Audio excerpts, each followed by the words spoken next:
भगवान श्री कृष्ण द्वैपायन व्यास देव जी पधारे तो युधिष्ठिर जी को कहा कि भगवान श्री कृष्ण की प्रेरणा से मैं आया हूं।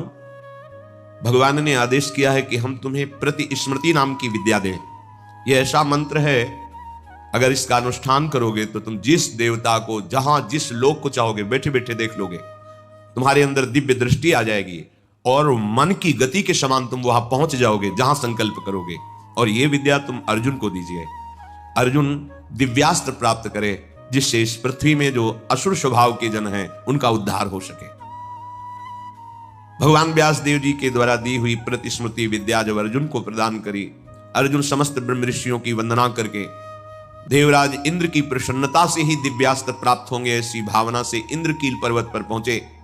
वहां एक वृद्ध ब्रह्म ऋषि रूप में देवराज इंद्र ही बैठे थे। उनका तिष्ठ तिष्ठ, रुक जाओ, आगे मत जाओ, आगे अस्त्र शस्त्र ले जाने लायक देश नहीं है, यहां सब दिव्य सिद्धों का देश है। तुम अपना ये धनुष फेंक दो, ये तूणीर फेंक दो और सावधान होकर आगे जाओ।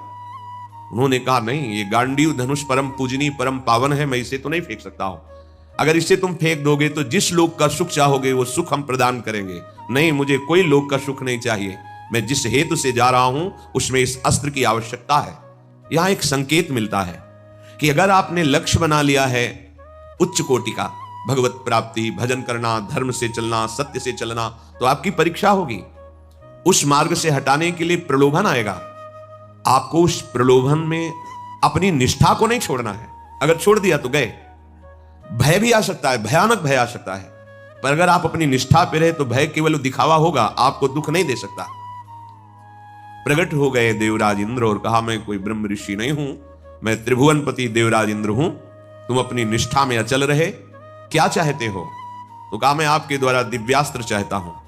वो तो तभी प्राप्त हो सकते हैं जब देवाधिदेव भगवान शंकर का दिव्य अस्त्र तुम्हें प्राप्त हो, उनका साक्षात्कार हो, फिर हम समस्त लोकपाल अपने अपने दिव्यास्त्र आपको दे देंगे। अर्जुन ऐसा सुन ही रहे थे कि देवराज अंतर्धान हो गए। अब विचार किया कि मुझे प्रथम महादेव जी की आराधना करनी चाहिए। तपस्या के लिए दृढ़ निश्चय करके बड़ी उतावली के साथ चले और एक भयंकर कंटकाकीर्ण वन में पहुंचे, जहां समीप में सुंदर नदी प्रवाहित हो रही थी। हिमालय का शिखर है, पवित्र शीतल वायु चल रही है। उस स्थान के दर्शन करके मन में निश्चय हुआ कि यही भगवान शंकर की आराधना करेंगे। महातेजस्वी दृढ़ संकल्प वाले अर्जुन ने उस प्रदेश में तपस्या में संलग्न होने के लिए स्थान चयन किया और कुशा की लंगोटी लगाई। कुशा बहुत दुखद होता है, छू जाए तो त्वचा को चीर दे। लंगोटी लगाई और एक दंड समीप में रख लिया और अपने गांडीव धनुष और तूणीर को वृक्ष की डाल पे से टांग दिया और हाथ जोड़कर भगवान शंकर की स्तुति करके निरंतर भजन में लग गए।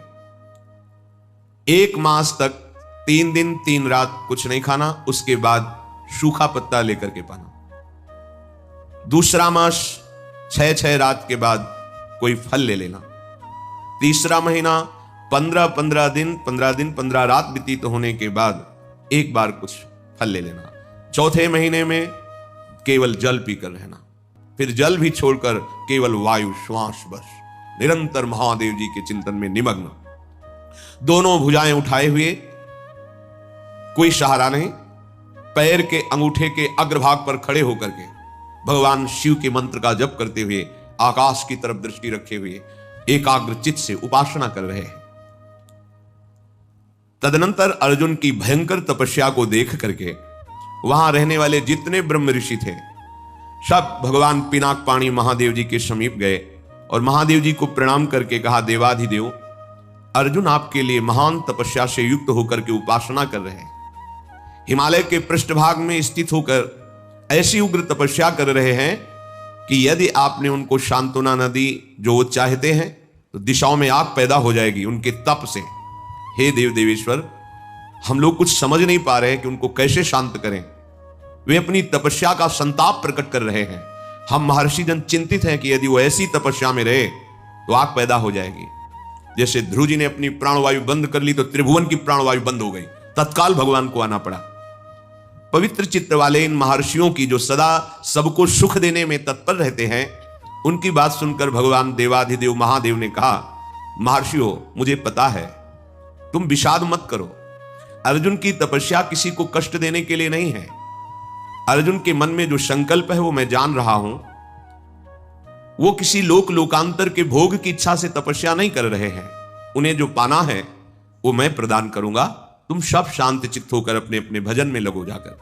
भगवान शंकर का ये वचन सुनकर जितने ब्रह्मर्षि आए हुए थे सब प्रणाम करके अपनी अपनी कुटिया को गए। उन महात्माओं के चले जाने के बाद सर्व पापहारी पिनाक पाणी देवाधिदेव भगवान शंकर किरात वेश धारण किया। दिव्य कांति धनुष बाण धारण किए हुए, मृग चर्म धारण किए हुए, और भगवती उमा भी उसी भेष में साथ में, और साथ में उमा के साथ बहुत सी देवियां और महादेव जी के साथ उनके गण, पर सब किरात वेश में। जे ही भगवान शिव इस वेश में वन में प्रवेश किए तो सारा वन शांत हो गया। खग मृग पशु पंछी वायु जल सबका कोलाहल शांत हो गया, आवाज बंद। एक घुरघुराहट सुनाई दी उस अर्जुन को। आकाश दृष्टि करके मंत्र जप कर रहे थे, दृष्टि घुमाई तो देखा एक विशाल सुअर उनको मारने के लिए तीव्र गति से आ रहा है। तत्काल अर्जुन ने अपने गांडीव धनुष को उठाया और प्रत्यंचा चढ़ाकर टंकार की, जिसकी ध्वनि उस शांत वन में गूंज गई। अर्जुन ने कहा, अय शुकर, मैं तपस्या में लगा हूं, किसी को कष्ट नहीं दे रहा हूं, फिर भी मुझे मारना पड़ेगा, क्योंकि तू बिना अपराध के मुझे मारने के लिए आ रहा है। सुदृढ़ धनुष वाले अर्जुन को प्रहार के लिए उद्यत देखकर किरात रूपधारी भगवान शिव ने सहसा रोका। अय वीर, इस शूकर को मैंने पहले शिकार रूप में निश्चित कर लिया है, तुम अपना बाण मत चला देना। परंतु अर्जुन ने किरात के वचन की अवहेलना करके तत्काल भयंकर बाण के द्वारा उस शूकर को बेध दिया। जैसे अर्जुन का बाण वैसे ही किरात वेशधारी भगवान शिव का बाण भी उसी जगह लगा। दोनों के छोड़े हुए बाण से सुवर्ण रूप त्याग करके मूक दानों विशाल पर्वत की तरह वो अपने असली स्वरूप में आकर प्राण त्याग कर गिर पड़ा। उसे अर्जुन को मारने के लिए भेजा गया था। जैसे बिजली की गड़गड़ाहट होती है, ऐसे आवाज करते हुए असुर अपने प्राणों को त्याग दिया। शत्रुनाशक अर्जुन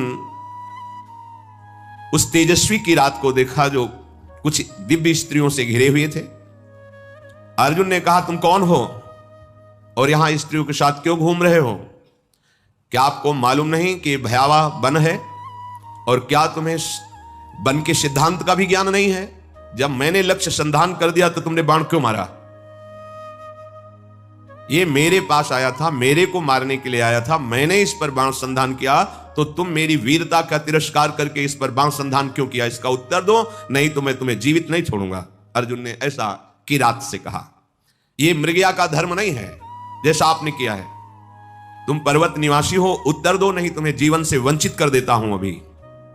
अर्जुन के इस प्रकार कहने पर किरात भगवान जोर जोर से हंसने लगे और कहा, बहुत वीरतापूर्व तुम वाणी भी बोलते हो और वीर भी हो, पर मुझे वन में इसलिए कोई भय नहीं लगता कि यही मेरा घर है। वनवासी हूं, किरात हूं, किंतु जब मैंने कह दिया था कि तुम बाण मत चलाना, ये मेरा लक्ष्य है, तो तुम्हारा साहस कैसे इतना हो गया कि मुझ वनवासी की आज्ञा का उल्लंघन करके तुमने बाण संधान कर दिया? तुमने दुष्कर कर्म किया, यह मुझे पसंद नहीं आया। और तुम जो कहते हो कि मुझे जीवन से हाथ धोना पड़ेगा, तो पहले बल का निर्णय कर लेना चाहिए, फिर बाद में निश्चय होना चाहिए। तुमने हमारे बल का निर्णय तो किया नहीं। क्या तुम जानते हो हम में कितना बल है? किरात वेशधारी भगवान ने कहा। अर्जुन ने कहा, तुम्हारे जानने की हमें कोई आवश्यकता नहीं है, मुझे तुम जान लो। मेरा नाम अर्जुन है, मैं गांडीव धनुष को धारण करता हूं, और जब गांडीव मेरे हाथ में हो तो त्रिभुवन में कोई ऐसा नहीं जो मुझे परास्त कर सके। ये हिंसक रूप धारण करके दैत्य मुझे मारने आया था, मैंने इसे मार गिराया, अपराध आपका है। आपने मेरे लक्ष्य पर बाण क्यों मारा? किरात वेशधारी भगवान बोले, मैंने पहले रोका था और बाण संधान करके मैंने मारा है, और तुम मेरे सामने वीरता की बात करो, इसलिए लगता है कि मुझे तुम्हें दंड देना पड़ेगा। अर्जुन ने कहा, ऐसा कौन है त्रिभुवन में जो मुझे दंड दे? हमें लगता है कि तुम्हें प्राणों से कोई प्यार नहीं है, तुम्हें प्राणों से हाथ धोना पड़ेगा। भगवान ने कहा, तुम्हें बल का घमंड है क्या? तुम दूसरों को निर्बल समझते हो क्या? हमें लगता है तुम्हें शक्ति का और बल का गर्व है, तो धैर्यपूर्वक हमारे सामने तुम अपना बल प्रदर्शन करो, मैं खड़ा हूं। पर जब मैं बाण छोड़ूंगा तो तुम खड़े नहीं रहोगे। किरात की ये बात सुनकर अर्जुन को बड़ा क्रोध आया कि एक वनवासी किरात हमको ललकार रहा है। तत्काल भगवान शिव का ध्यान करके बाणों का संधान प्रारंभ किया। जितने भी बाण जा रहे हैं उस कोई घाव नहीं पैदा करे, सब लीन होते जा रहे हैं। और बार बार किरात कह रहे और संधान कर। अर्जुन को समझ में नहीं आ रहा कि आज तक तो ऐसा नहीं हुआ। बाण गया, अक्षय तूणीर है, बाण गया, लक्ष्य वेदा तूणीर पे आ गया है। ये तो लीलता जा रहा है। बाण जहां जा वो अंतर्ध्यान उन्हीं के शरीर में होता जा रहा है। अर्जुन ने बाणों की वर्षा, झड़ी लगा दी। भगवान जो किरात वेश में कोई चेष्टा नहीं करे, जहां बाण जाता है वहीं समा जाता है, अंतर्धान हो जाता है। 48 मिनट तक बाणों की झड़ी लगाते रहे, कोई खरोच भी नहीं और एक भी बाण वापस नहीं हुआ। सारी बाण वर्षा व्यर्थ देखकर अर्जुन को बड़ा आश्चर्य हुआ और कहने लगे, धन्य है किरात, धन्य है। वास्तविक मैंने ऐसा वीर नहीं देखा तुम्हारे जैसा। हिमालय शिखर के समान तुम निश्चल खड़े हो और महाप्रचंड गांडीव धनुष से छूटे हुए बाण तुम्हें तनिक व्याकुल नहीं कर पाए। शास्त्रों बाण संधान किया पर तुम्हें खरोच नहीं हुई। एकमात्र मेरे आराध्य देव भगवान पिनाकपाणी शिव के सिवा कोई दूसरा ऐसा नहीं हो सकता कि जो हमारे गांडीव धनुष की चोट सह जाए बाणों की। और यदि तुम रुद्रदेव से भिन्न हो तो अब मैं जितने मंत्र जानता हूं, अस्त्र जानता हूं, सबका प्रयोग करके तुम्हें नष्ट कर दूंगा। अर्जुन ने जैसे आग्नेय अस्त्र मिले हुए थे उन सब अस्त्रों का प्रयोग भगवान शिव पे किया। सैकड़ों दिव्य अस्त्रों का प्रयोग किया पर सब अंतर्धान जाकर के शांत हो जाते हैं। भगवान किरात वेशधारी हंसते हुए बोले, और करो, और बाणों का संधान करो। अर्जुन ने देखा अब तुणीर में एक भी बाण नहीं रह गया। तो उन्होंने विचार किया कि भगवान अग्निदेव जी के द्वारा ये दिए हुए खांडोप्रस्थ जलाने के लिए तुणीर थे, इनका अक्षय शब्द नाम है, अर्थात कभी खाली ही नहीं होंगे। तो कर तुम अकर तुम अन्यथा कर तुम सर्व समर्था सा ईश्वरा, देवों के भी देव महादेव। एक भी बाण तुणीर में नहीं बचा, सारे बाण नष्ट हो गए। अब मैं क्या करूं? ये तो मेरे बाणों को ही ले जा रहा है, तो मैं इस प्रचंड बलशाली धनुष के प्रहार से मारूंगा, धनुष की कोटि से। ऐसा विचार करके अर्जुन ने अपने प्रचंड गांडीव धनुष से प्रहार किया। गांडीव धनुष भी लीन हो गया किरात के शरीर में। कूद पड़े अर्जुन और अपने घूंसे से प्रहार किया। भगवान शिव शांत खड़े हैं। एक तलवार थी अर्जुन के पास जो पर्वतों को भी काट सकती थी। भगवान शिव पे मारा तो कुंठित होकर गिर गई, कहीं खरोच भी नहीं। बड़ा कि आखिरकार अब कैसे इन पर विजय प्राप्त करें। किरात रूपधारी जो भगवान थे, भगवान ने कहा भी वृक्ष है, शिला है, इनसे प्रहार करो। कुंती कुमार अपने बल से पर्वत की शिलाएं उठाकर प्रहार करते हैं, कोई फर्क नहीं। अब भगवान शिव ने कहा हो गया, अब हम प्रहार करते हैं, तुम सहो। दौड़ करके किरात ने अर्जुन को अपनी भुजाओं में फंसाया और मुष्टि प्रहार किया। बड़ा भयंकर शब्द हुआ, अर्जुन का अंग अंग टूटने लगा भगवान शिव के घूंसे के प्रहार से, मानो उनकी भुजाओं में मूर्छित हो रहे हैं। देवादिदेव महादेव जी के अंगों से फिर भी प्रयास करके वो लड़ रहे हैं। एक एक अंग उनका टूट रहा है। वो मन में विचार करे, आज तक ऐसा वीर हमने नहीं देखा जो मुझे थकित कर दे। युद्ध में अर्जुन कभी श्रम को प्राप्त नहीं होते कि अब मैं थक गया हूं, ऐसा कभी नहीं। भगवान शंकर भुजाओं से बली भांत, कितना सौभाग्य है, नियंत्रित किए हुए हैं। और अर्जुन को जहां मूर्छा छूटती तब फिर एक घूंसा दबाते हैं, फिर वो बली की भुजाओं में। 2 घड़ी तक अर्जुन पिटते रहे।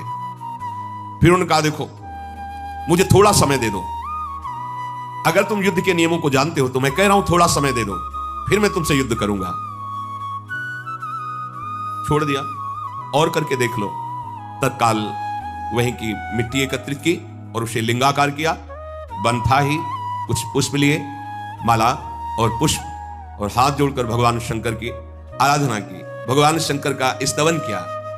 पशूनां पतिं पापनाशं परेशं गजेंद्रस्य कृतिं वशानं वरेण्यं जटाजूट मध्ये स्फुरद्गांगवारिं महादेव में कम स्मरामि स्मरारिं महेशं सुरेशं सुरारार्तिनाशं विभुं विश्वनाथं विभूत्यंगभूषं विरूपाक्षमिन्द्वर्को वह्निर्तिनेत्रं सदानन्दमीडे प्रभुं पञ्चवक्त्रं गिरीशं गणेशं गले नीलवर्णं गवेन्द्राधिरूढं गणातीतरूपं भवं भास्वरं भस्मनाभूषितांगं भवानी कलत्रं भजे पञ्चवक्त्रं शिवाकांत शंभो शशांकार्धमौले महेशानशूलिन् जटाजूटधारिन् त्वमेको जगत् व्यापको विश्वरूप प्रसीद प्रसीद प्रभो पूर्ण रूप। भगवान शिव का स्तवन करके जे ही माला शिवलिंग पे डारी, देवी किरात पर वो माला पहुंची, मस्तक में किरात के। ओहो, ये देख करके अर्जुन आनंद से उल्लसित हो गए, साष्टांग चरणों में गिरे, बोले प्रभु यही मैं सोच रहा था कि ऐसा त्रिभुवन में कौन वीर है जिसकी भुजाओं में आकर मैं निकल ही नहीं पाया, जिनके प्रहार से मेरे अंग अंग शिथिल हो गए। किरात रूपधारी भगवान शिव के चरणों में अर्जुन पड़े हुए, भगवान शिव ने अपनी महान भुजाओं से उठाया। सर्व पापहारी भगवान भव अर्थात महादेव बहुत प्रसन्न हुए और गंभीर वाणी में कहा, अर्जुन कोई ऐसा है ही नहीं तुम्हारे जैसा वीर जो मेरी भुजाओं के प्रहार को सह सके। तुम्हारा पराक्रम, तुम्हारा शौर्य, तुम्हारा धैर्य अद्वितीय है। मैं बहुत प्रसन्न हुआ। मेरा स्पर्श सबको सहज में नहीं प्राप्त होता है, मेरा स्पर्श प्राप्त हो गया। अब तुम्हारा शरीर दिव्य है, अब तुम इसी शरीर से जिस लोक में चाहो जा सकते हो। तुम्हारा तेज कोई सह नहीं सकता है। आज से तुम्हारा पराक्रम अद्वितीय है। महाबाहो, मेरी ओर देखो और प्रसन्न हो। देखो, मैं तुम्हें दिव्य दृष्टि देता हूं, तुम मेरे स्वरूप को देखो। भगवान शिव ने जब ऐसा कहा तो अर्जुन के सामने अब किरात रूप नहीं, देवाधिदेव महादेव जो किरात वेश में स्त्री स्वरूप में साक्षात त्रिभुवन सुंदरी अंबा और उनकी दासियां और भगवान शिव के गण। बार बार अर्जुन जी ने पूरे शिव परिकर को प्रणाम किया और कहा, तुम युद्ध में अपने शत्रुओं पर जो विजय चाहते हो तो आज के बाद कोई देवता भी तुम्हें परास्त नहीं कर सकता। मनुष्यों की तो बात जाने दो, मैं तुम्हारे हृदय की बात जानता हूं। तुम मुझसे क्या चाहते हो? लो, विश्व विनाशक पाशुपतास्त्र मैं तुम्हें प्रदान करता हूं। ये वो अस्त्र है जिसको कोई भी अस्त्र कुंठित नहीं कर सकता और एक क्षण में पूरे त्रिभुवन को भस्म करने की सामर्थ्य मेरे इस अस्त्र में है, पाशुपतास्त्र। तदनंतर शूलपाणी भगवान महादेव जी और भगवती पार्वती जी के दर्शन करके अर्जुन को बड़ा आनंद प्राप्त हुआ। साष्टांग पृथ्वी पर लेटकर प्रणाम किया।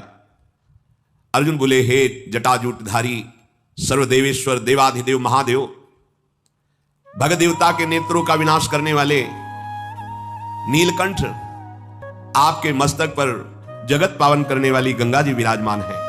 प्रभु, समस्त कारणों के परम श्रेष्ठ कारण आप हैं। मैं बहुत लज्जित हो रहा हूं। अपने स्वामी से युद्ध किया, अपने आराध्य देव से युद्ध किया, आप पर बाण संधान किया, कटुवचन बोले, धनुष से प्रहार किया, और भी नाथ मेरे अपराध को क्षमा कीजिए। मैं बहुत अंदर लज्जा से युक्त हो गया हूं। मैं आपके ही दर्शन की इच्छा लेकर इस महान तप से युक्त हुआ था। हे देव देवेश्वर, संपूर्ण जगत आपकी वंदना करता है और मैंने आप पर प्रहार किया, फिर भी आप प्रसन्न हैं। नाथ, मुझे बहुत अंदर से लज्जा आ रही है। मैंने जो आपके सामने साहस दिखाया, ये मेरा अपराध है। प्रभु, अनजाने में मेरे से अपराध बन गया। हे शंकर, मैं आपकी शरण में हूं, मेरी धृष्टता को क्षमा कर दीजिए।